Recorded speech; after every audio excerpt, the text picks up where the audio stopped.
The scene opens with an ominous, dark sky, swirling with storm clouds that churn with raw, violent energy.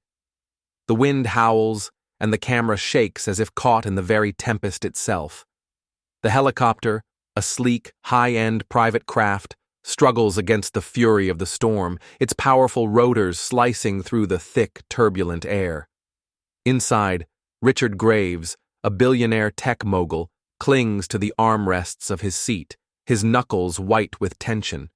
The cockpit shudders violently, each gust of wind slamming into the aircraft with a deafening roar. The sharp crack of distant thunder echoes as if nature itself is challenging the machine to stay aloft. Richard looks out the window, his brow furrowed, his face tense with anxiety. His mind races. He's on his way back from a high-stakes business meeting, his company's future resting on the success of a critical deal. Every moment counts. But as the storm intensifies, Richard's calm exterior begins to crack. He grips the armrests tighter, his jaw clenched as the helicopter lurches downward slightly. The intercom crackles with urgency as the pilot's voice shakes with fear. "We're losing control. Hold on." Before Richard can process the words, the helicopter jerks violently to the left, the force throwing him back in his seat. The engine sputters and the cockpit windows fog up in an instant, making it nearly impossible to see. Panic erupts within the confined space as the aircraft plummets downward. Richard grits his teeth, his mind racing with survival instincts, each second feeling like an eternity. He knows that if they don't regain control soon, it will be too late.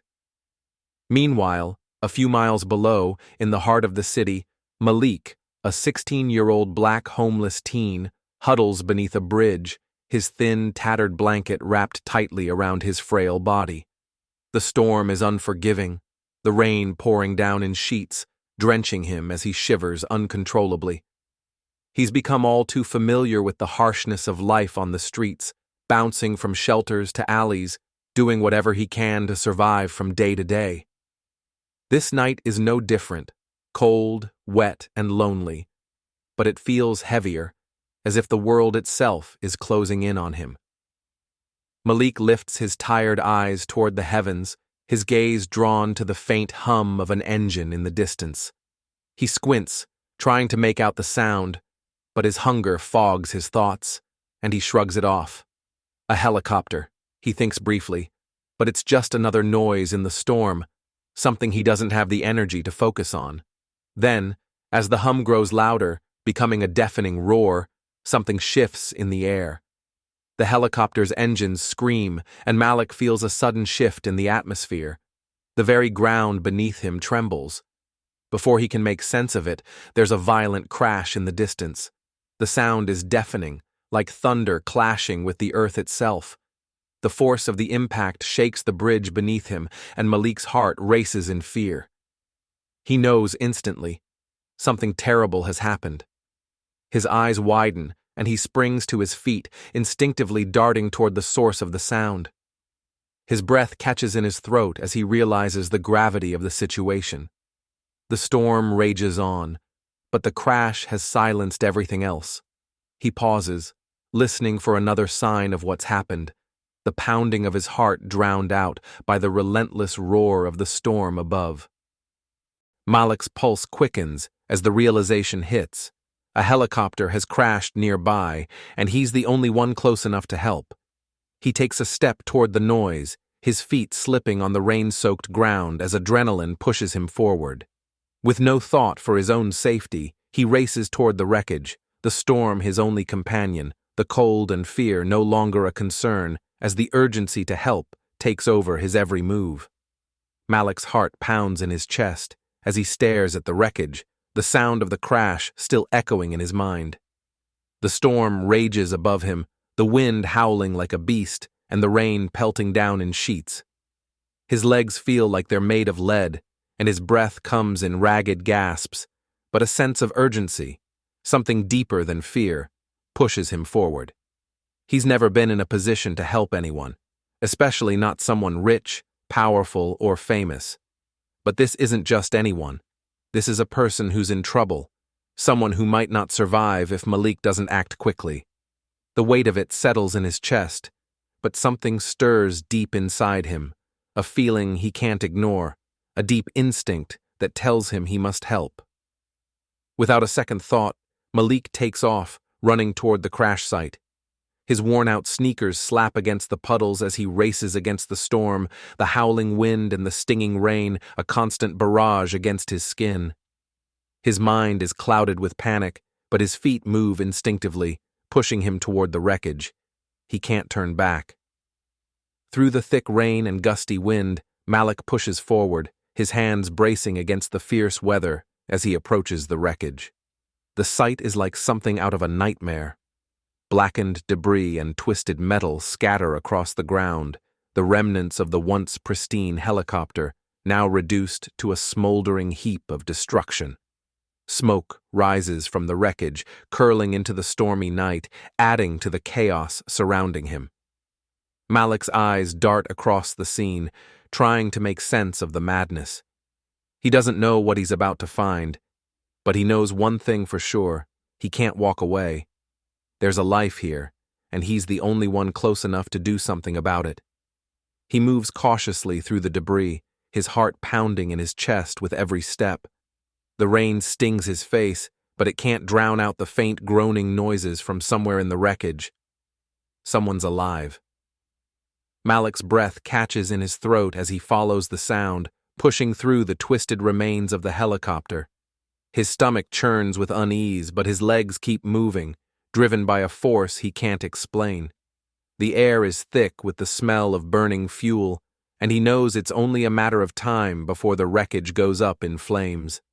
But the sound, someone struggling to stay conscious, drives him forward. Then he sees him. Beneath the twisted metal of the wrecked helicopter lies Richard Graves, unconscious and bloodied, his once stylish suit torn and stained with the aftermath of the crash. Malik's stomach flips as he takes in the sight. The billionaire tech mogul, a man who had once seemed so far removed from Malik's world, now lying vulnerable and broken. His body is limp and his breathing is shallow, but Malik can see the faint rise and fall of his chest. Malik kneels beside Richard, his hands shaking as he assesses the damage. The storm continues to batter them both, the rain pouring harder now, but Malik's mind is racing. He has no medical training, but he knows survival. He's learned that much on the streets. What can he do? His eyes scan the wreckage around them, taking in the fuel leak that's pooling dangerously close to them. The thought of an explosion flashes in his mind, but he pushes it away. There's no time for fear, only action. Without hesitation, Malik rips part of his worn shirt, the fabric frayed and tattered from months of use, and ties it around Richard's bleeding leg. The wound is severe, but he's doing what he can to stop the bleeding. The makeshift tourniquet feels like it's not enough, but it's all he has. Every second counts. He checks Richard's pulse again. It's weak but steady. The storm keeps pouring down, the rain blurring his vision as he works quickly. Malik can't help but glance up, fear and determination warring inside him. He has to get Richard out of here. He has to save him. Malik knows the storm won't let up. The helicopter could explode at any moment, and he's well aware of the risk. The danger isn't just the rain and wind, it's the fuel leaking from the wreckage. It could ignite, and they'll be trapped in the flames. But Malik doesn't have time to dwell on that. He knows he can't leave Richard here to die. His hands move quickly as he works to stabilize him, his fingers trembling in the cold. He's been in survival situations before, but this is different. The weight of responsibility is heavy on his shoulders, but there's no other option. Malik looks down at Richard again, trying to steady his breath as his hands work. He's never been in a situation like this, but something inside him tells him he can do this. He can save this man. He has to. Through the storm, through the chaos, Malik can hear the faint groans of Richard, struggling to stay conscious. His eyes flutter open for a moment, and Malik's heart skips a beat. Richard's gaze is unfocused, distant, but there's a flicker of awareness in his eyes. Malik leans closer, speaking softly. "You're gonna be okay, Mr. Graves. I'm here. I've got you. Richard's lips part as if he's trying to say something, but the words don't come. Malik feels a tightness in his chest as he continues to work, the urgency of the situation pressing down on him. Please, don't let him die here. The helicopter groans once again, the sound of twisting metal as the storm rages above. Malik doesn't flinch. His eyes never leave Richard. He can't let fear take over. He has to keep fighting for both of them. As the storm continues to rage, Malik's determination strengthens. He's not giving up. Not now. Not ever. The storm rages on, its fury only growing stronger with each passing minute. The wind howls like a wild animal, tearing at Malik's clothes, and the rain lashes down in torrents, soaking through his already damp clothing. The area is remote, and Malik knows that help won't come anytime soon. His stomach churns as he looks around for a sign of civilization. The crash site is isolated, and there's no signal for a phone call.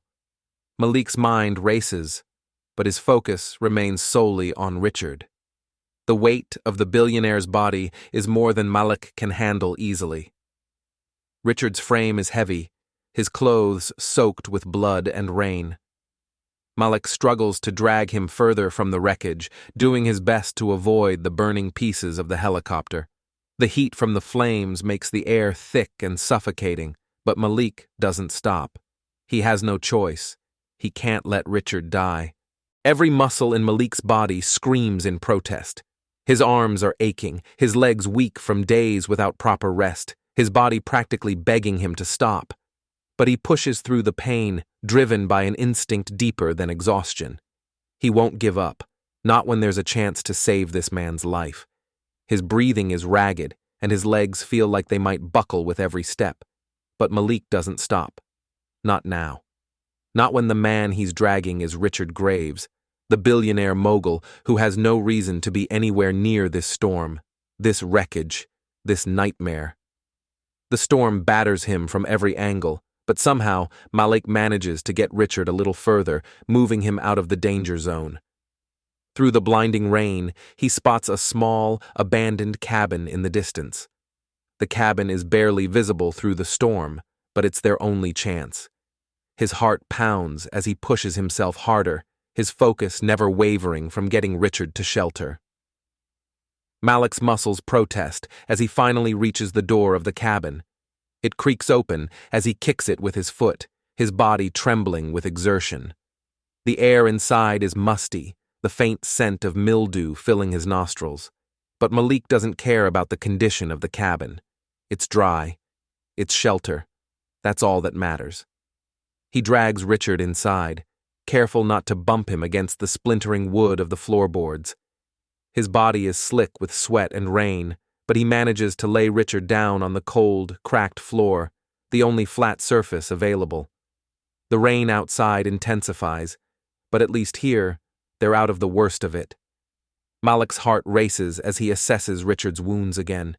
He feels panic clawing at his chest. The bleeding is still severe, and Malik knows he has to stop it. Now. He tries to steady his breathing, pushing back the fear that threatens to overwhelm him. He's never been in a situation like this. He's never been responsible for someone else's life. This is all on him. His eyes scan the cabin in a frantic search for anything useful, anything that could help him save Richard. His mind flashes back to the first aid lessons he learned at a community center long ago, the basic survival skills that were drilled into him during the few months he had spent at the center. How to create a tourniquet from cloth, how to apply pressure to slow bleeding. Malik pulls off his own tattered shirt and tears it into strips. His hands are shaking with adrenaline, but he doesn't hesitate. He wraps the makeshift bandage around Richard's leg, applying pressure as best as he can, hoping that the storm will relent long enough for him to get some sort of control over the situation. Malik's fingers feel numb from the cold, but his determination never wavers. He has to save this man. Richard stirs beneath him, groaning softly as he begins to regain consciousness. Malik steps back, giving him space, but his eyes stay locked on the billionaire, ready to react if necessary.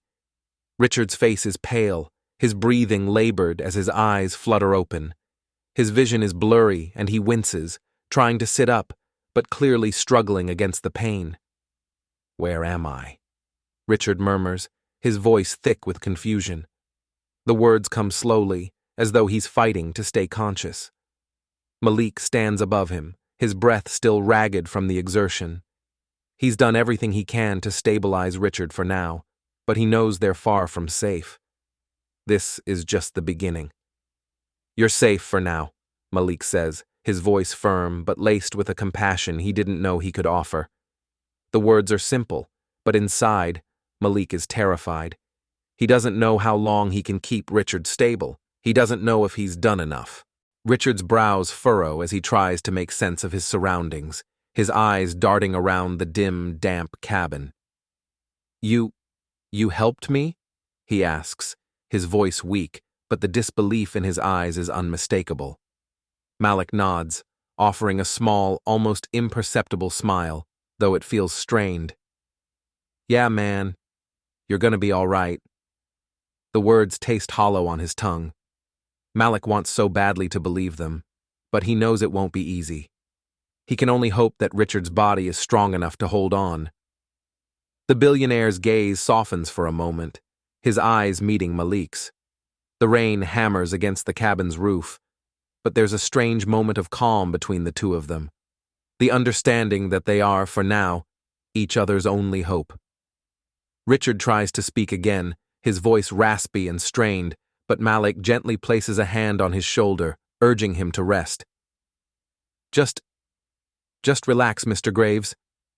You're safe here," Malik says, his voice low but reassuring. Richard's lips part in an attempt to say more, but he's too weak to continue. His eyes flutter shut again, and for a moment, it seems as though he's fallen unconscious once more.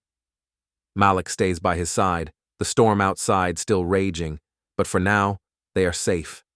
He watches over Richard, knowing that the real fight for survival is just beginning. As the storm rages on outside, the wind howling and the rain crashing against the cabin's walls, Malik stays at Richard's side. The storm outside mirrors the chaos Malik feels inside. His body is exhausted from dragging Richard to safety, from trying to stop the bleeding, from keeping hope alive when all he wanted was to collapse and give in to the overwhelming sense of helplessness that constantly gnaws at him. But then, slowly, Richard begins to stir. At first, it's just a slight shift. A groan, followed by a few shallow breaths. His eyes flutter open, barely focusing on Malik, and for a moment, the billionaire appears disoriented, as if unsure of where he is. His breathing is labored, and his face is pale, but he's alive. That's what matters. "I don't know who you are, but thank you," Richard whispers weakly, his voice trembling with exhaustion. The words come slow and hoarse, as if each one takes effort to say. Malik watches him carefully, still trying to keep his own panic in check. He knows Richard is hanging on by a thread. The storm rages outside, but it's the storm inside the cabin that Malik is most afraid of. The uncertainty, the fear, the sense of this whole situation spiraling beyond his control. But somehow Richard's words, however faint, seem to ground him. "I'm Malik," he says quietly, wiping the sweat from his brow. Just a kid trying to survive. Richard's eyes narrow as he processes this. The fog of pain and disorientation lingers in his gaze, but there's something else now. Something like recognition, as though a distant memory has stirred. He breathes deeply, forcing himself to focus despite the dull ache of his injuries. "Wait, Malik.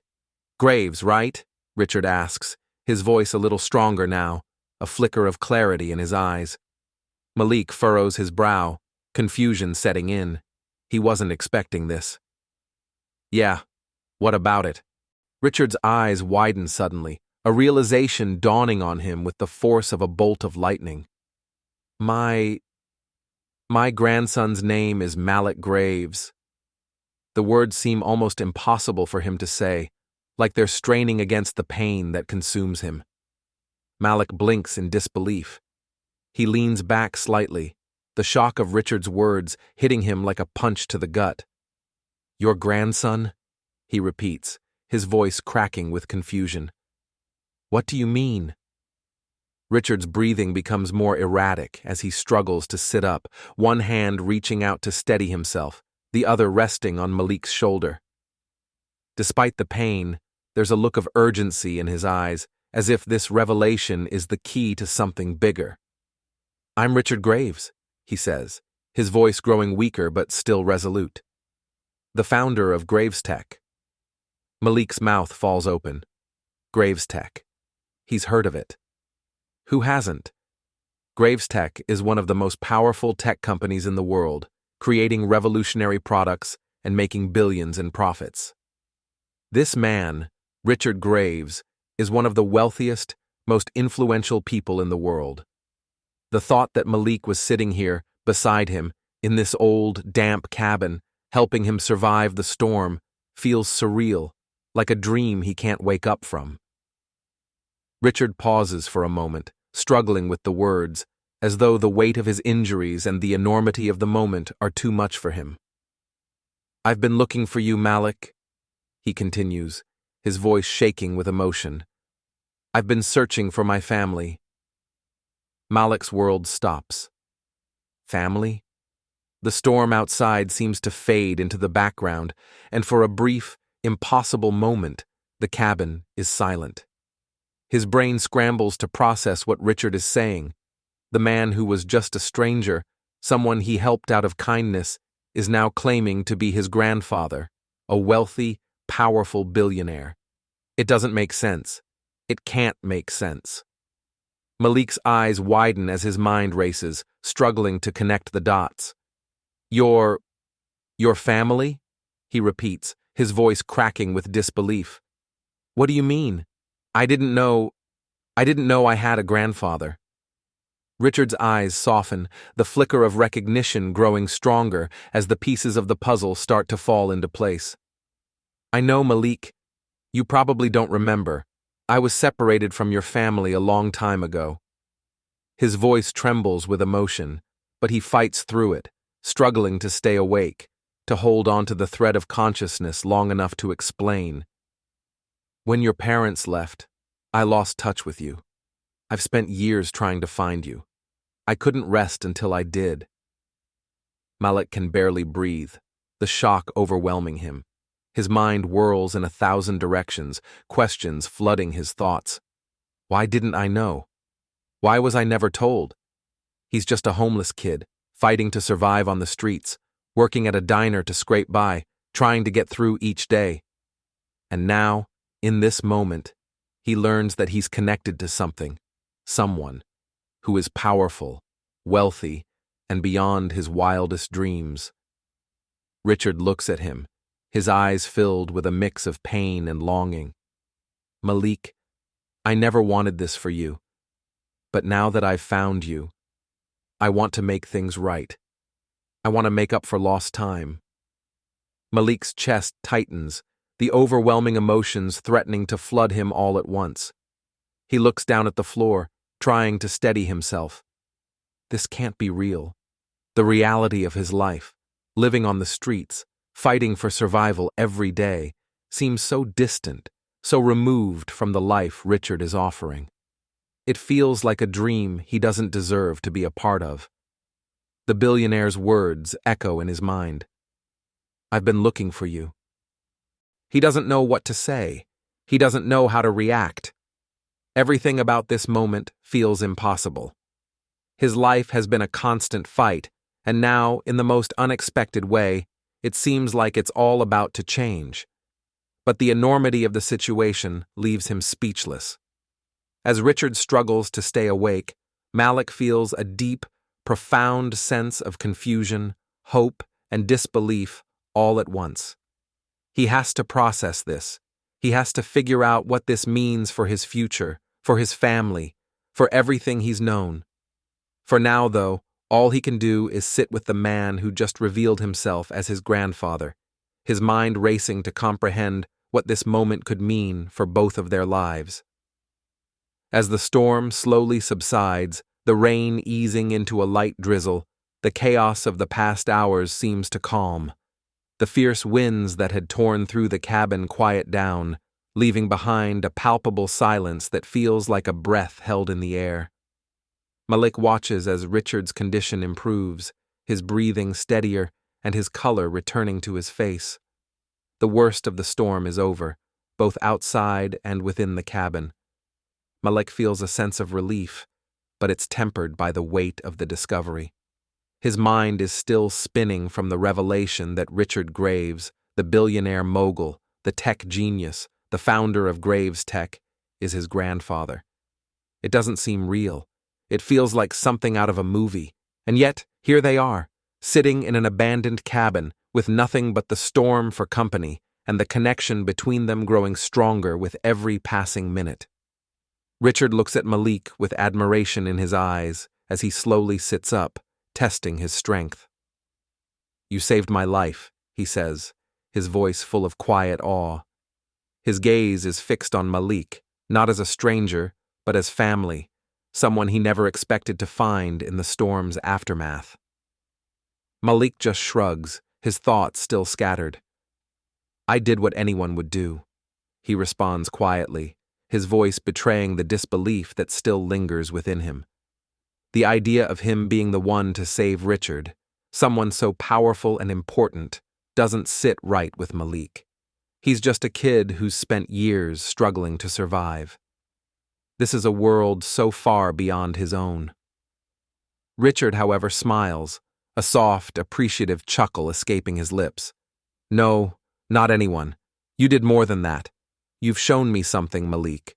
You've shown me that sometimes the most powerful people are the ones who don't need power to make a difference." The words hit Malik harder than he expected. He's heard countless things about success, power, and wealth over the years, but Richard's perspective feels different. Real.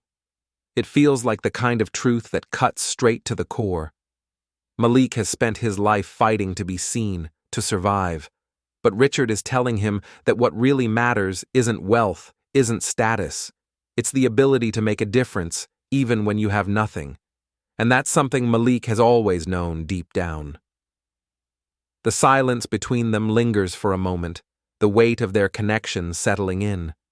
The storm outside has softened to a gentle rain, and the world feels quieter, like it's waiting for something new to unfold. Malik finally speaks, his voice small but steady. "So, what happens now?" Richard leans back, his expression calm, yet there's a hint of pride in his eyes as he regards Malik.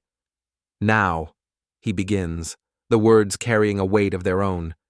"Now you come home. You're my family, Malik, and you deserve to know what that means." Malik's heart skips a beat. The thought of home, a word that had seemed so foreign to him, something he had only ever dreamed of, now felt possible. For the first time, the weight of his struggles seems to lift, replaced with the possibility of something greater. Something that is no longer defined by survival or hardship, but by connection, belonging, and the love of a family he never knew he had. The camera pulls back as Richard and Malik leave the cabin together, stepping out into the clearing storm. The rain continues to fall softly, but the clouds are parting, letting streaks of sunlight break through the dark sky. The storm has passed, and with it, a new chapter for Malik is about to begin, one he could never have imagined, but one that was meant to be. As they walk side by side, the bond between them growing with every step, Malik feels something new stirring within him: hope, a sense of belonging, and the knowledge that no matter where he came from, he has the chance to shape his future. The camera follows their steps, the journey they're about to take now uncertain, but filled with possibility. Sometimes the most unexpected encounters are the ones that change your life forever. The story may have started in the storm, but Malik's new life, his new journey, has just begun.